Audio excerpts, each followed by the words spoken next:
Hi Leo, this is Jav. Welcome po sa ating channel. By the way Leo, this is your weekly Gabay Tarot reading from December 1 to 7, 2025.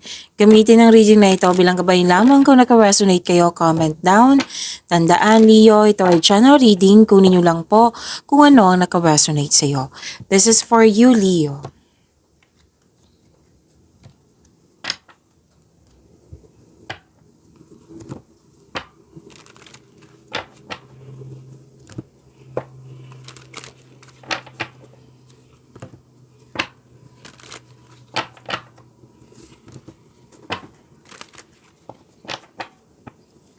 Para po ito sa iyo, Leo, ngayong December 1 to 7, 2025.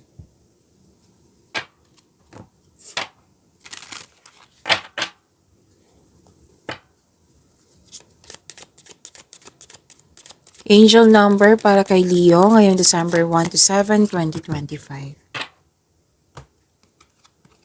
Angel number 333. Sabi po dito, you are being called upon to use your spiritual gifts as a light worker, assisting all of humanity. Live your truths and be a positive light to others. So, to attract more blessings, let us say the power affirmation. Let us say, I am powerful. Again, I am powerful. So, sabi dito sa inyong angel number 333 na gamitin nyo po yung talent nyo. Oo, gamitin nyo po yung talent nyo or talino nyo para makatulong din sa kapwa nyo. Okay? And, okay, so show your kindness to everyone. Okay? Show your kindness to everyone. So, that is angel number 333. And ang sabi din po dito, lahat ng mga ideas mo, which is sinabi ko naman kanina, di ba, na talino. Share your talino, talino, kaalaman, blessings, talent sa kapwa mo. Okay. Kasi sinabi din sa akin, may nagsabi sa akin ngayon, share your ideas to everyone. Like for example, hindi niya alam tapos alam mo. I-share mo sa kanya kasi that is blessings also. Ideas is a blessings po from the universe. Okay? So, nalaman mo, na-receive mo itong ideas na ito at shinare mo sa kapwa mo. That is sharing of blessings. So, that is considered as generosity. Maraming salamat po sa inyong patuloy na suporta, sa mga nag-donate, sa mga hindi nag-skip ng ads, maraming salamat po.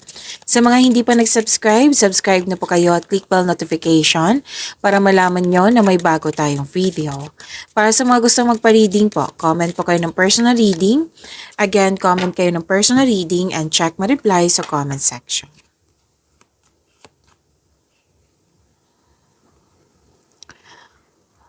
Okay, may importanteng desisyon.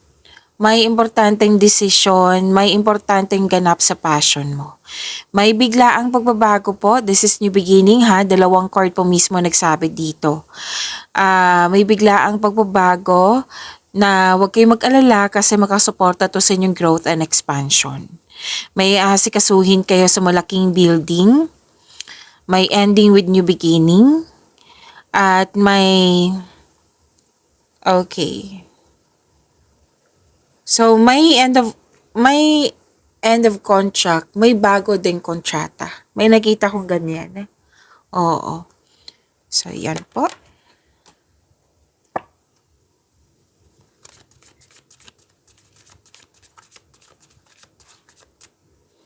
Energy po ni Leo ngayong December 1 to 7, 2025.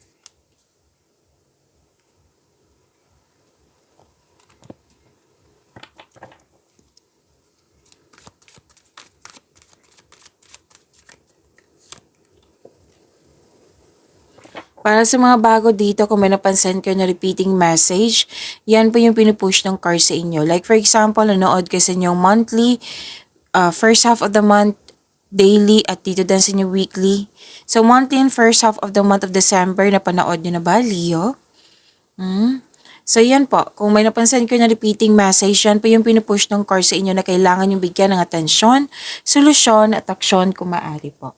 So, na yung energy ni Leo. Ngayon, December 1 to 7, 2025. Okay, rest. Pahinga. Pagsisiyasat sa sarili.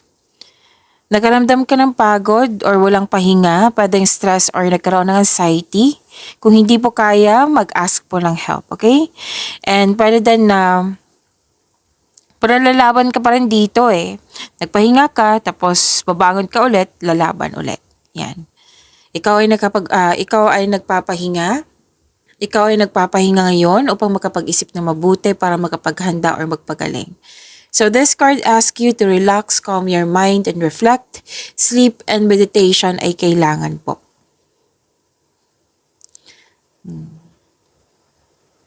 So nagput ka ng space dito. Kasi ang space sa iyo is self-respect. Space is pahinga talaga. Para sa pagbalik mo, lalaban ka pa rin. Yan.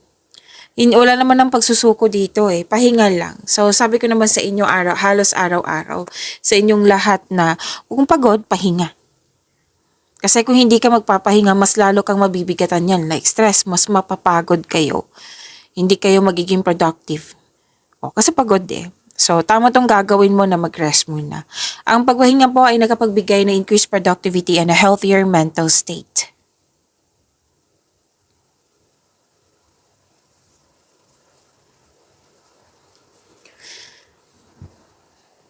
So, this is wealth and generosity. Maasahan kayo mahusay kayo sa buhay. Mahilig kayo magbigay ng tulong lalo na't sa pera. Leo. Tapos, financial stability. Magaling kayo sa mga ginagawa nyo. Magaling kayo na leader. Pwede din may leadership role na binigay sa iyo. So, naabot mo na yung financial maturity. Pwede din sa partner mo ito, naabot na niya yung financial maturity. Gusto niyong bumili ng property. Gusto niyong bumili ng regalo or magbakasyon. So, taas ng tagumpay sa kaperahan po ito at katatagan ay hawak mo na.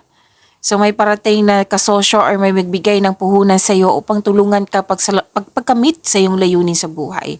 Pwede din na moral support. Pwede din na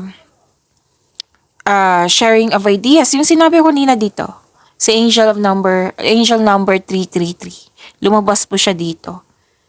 Okay?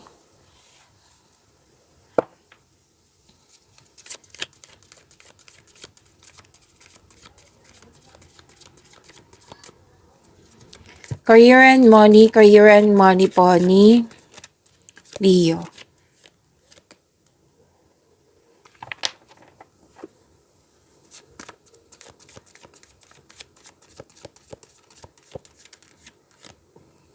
May celebration, may togetherness, meeting, but most likely celebration.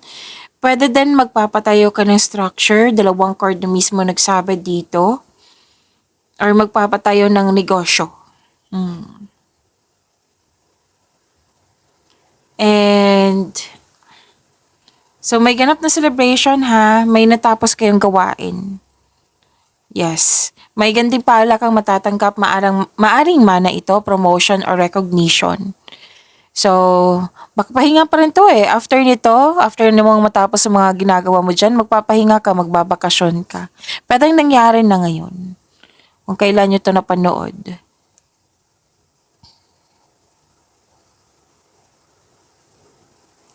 Gumagawa ka ng dito eh. Plano. Yes. Sabi ng yung card dito na umiwas kayo sa toxicity kung pwede po.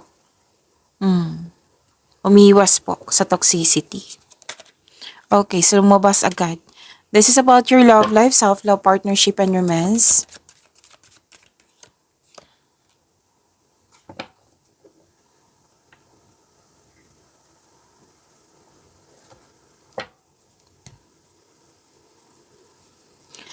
May bagong maliligaw or bagong nagustuhan or liligawan mo.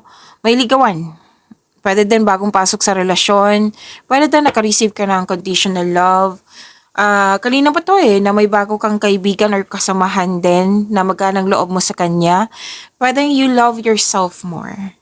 Gift from the universe po ito.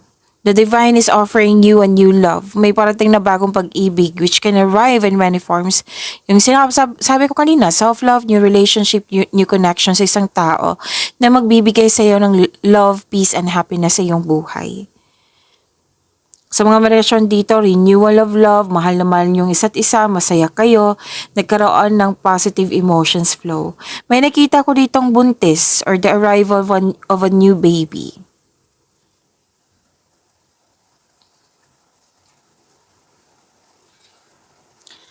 Nakita ko rin dito na umiiwas ka ng away confrontation sa isang tao kasi ayaw mo masaktan. Kumbaga, you put limitation. Okay, so ang advice ng card dito, this card asks you to try to release your fears of opening up to love. Pag-imani niyo po yung blessings sa binigay sa inyo, Leo. See you tomorrow. Maraming salamat.